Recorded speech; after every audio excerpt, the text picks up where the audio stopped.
안녕하세요. 혹시 여러 웹사이트에서 같은 아이디, 또 같은 비밀번호 쓰고 계신가요?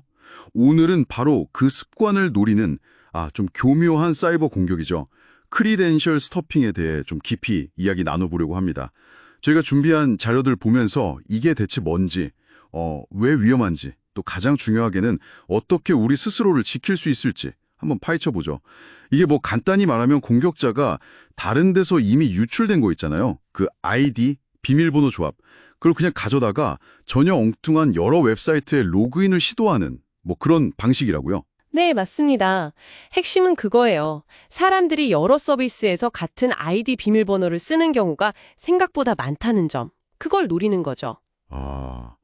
진짜 맞나요? 네, 공격자들은 다크웹 같은 곳에서 이미 대규모로 유출된 아이디 비밀번호 목록을 생각보다 쉽게 구해요. 실제로 어떤 조사 보니까 사용자의 80% 이상이 두 곳 이상에서 비밀번호를 똑같이 쓴대요. 80%요? 와. 그럼 공격자들한테는 뭐 거의 열린 문이나 마찬가지겠네요? 그렇죠. 공격하기 아주 좋은 환경인 셈이죠. 그럼 그 공격 과정은 좀 어떤가요? 그 목록을 가지고 그냥 하나하나 다 입력해보는 건 아닐 테고. 네. 당연히 그렇게 무식하게 하진 않고요. 자동화된 프로그램, 그러니까 일종의 봇을 사용합니다. 보시요? 네. 이 봇이 유출된 목록을 쫙 가지고 은행 사이트, 쇼핑몰, SNS 가리지 않고 어마어마한 속도로 로그인을 시도해요.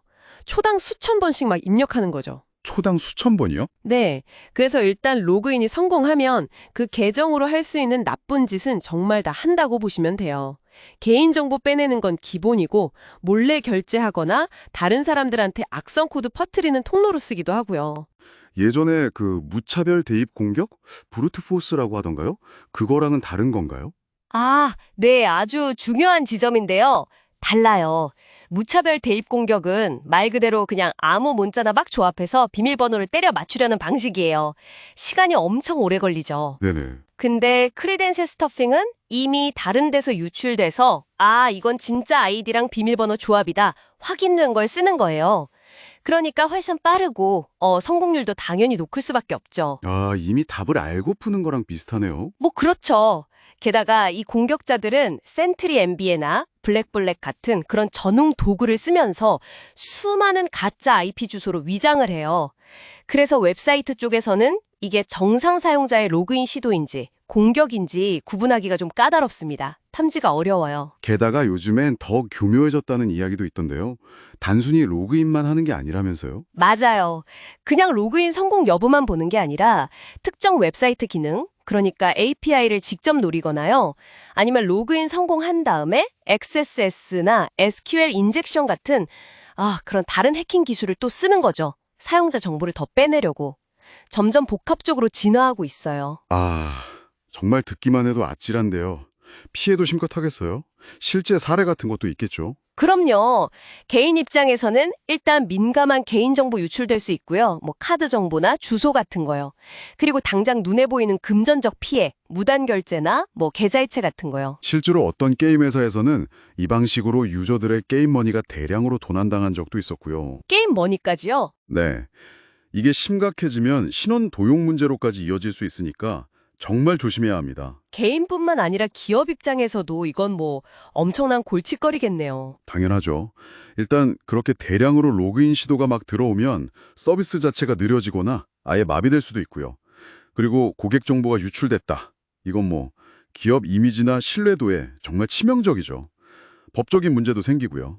실제로 B라는 인터넷 강의 사이트가 이 공격 때문에 9만 5천 명 정도 개인정보가 유출돼서 과징금 처분을 받기도 했습니다. 9만 5천 명이요. 성공률이 아까 0.1에서 2% 정도라고 하셨는데도 그 정도 피해가 나는군요. 네, 그게 성공률은 낮아 보여도 공격 시도 횟수 자체가 수백만, 수천만 건이 넘어가니까요. 실제 피해 계정 수는 정말 많을 수 있는 거죠. 그럼 이렇게 무서운 공격인데 어떻게 대비해야 할까요? 방법이 있긴 한 거죠. 네, 있습니다. 가장 기본적이면서도 사실 가장 중요한 건데요. 웹사이트마다 전부 다른 비밀번호를 쓰는 겁니다. 그리고 당연히 좀 강력한, 예측하기 어려운 비밀번호를 써야 하고요. 근데 그게 말처럼 쉽지가 않잖아요. 사이트가 한두 개도 아니고. 그렇죠. 기억하기 어려우니까요. 그래서 비밀번호 관리 도구를 사용하는 것도 좋은 방법이 될 수 있습니다. 그리고 또 하나 정말 중요한 게 다중 인증을 설정하는 거예요. 다중 인증이요? 그게 뭐죠? OTP 같은 건가요? 네, 맞아요. 비밀번호 입력하고 나서 추가로 휴대폰으로 오는 인증번호를 입력한다거나 지문인식 같은 거요. 일종의 이중 잠금 장치라고 생각하시면 돼요. 이걸 설정하는 게 아주 효과적입니다. 아하, 그러니까 현관문 비밀번호 누르고 들어가는데 안에 안전고리 하나 더 거는 느낌이네요. 조금 번거로워도 필수겠어요. 네, 정확합니다. 약간의 불편함이 훨씬 큰 안전을 가져다 주는 거죠.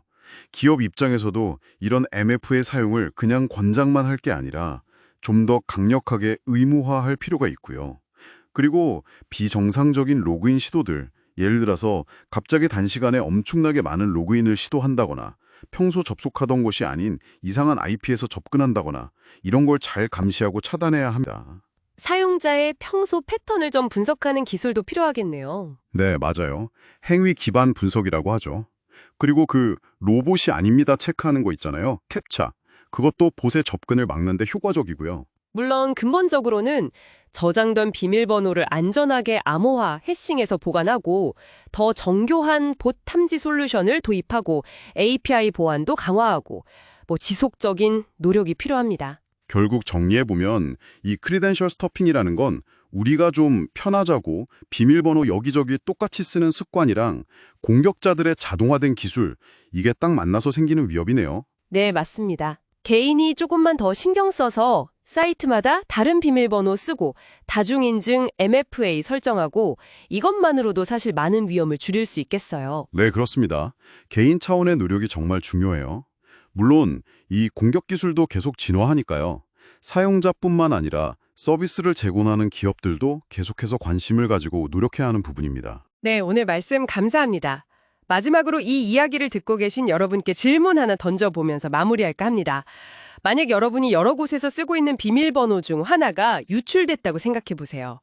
그리고 그 비밀번호로 여러분의 은행 계좌나 아니면 가장 중요한 이메일 계정에 로그인이 시도된다면 어떤 계정이 뚫렸을 때 가장 치명적일까요? 한번 생각해 보시면 좋겠습니다.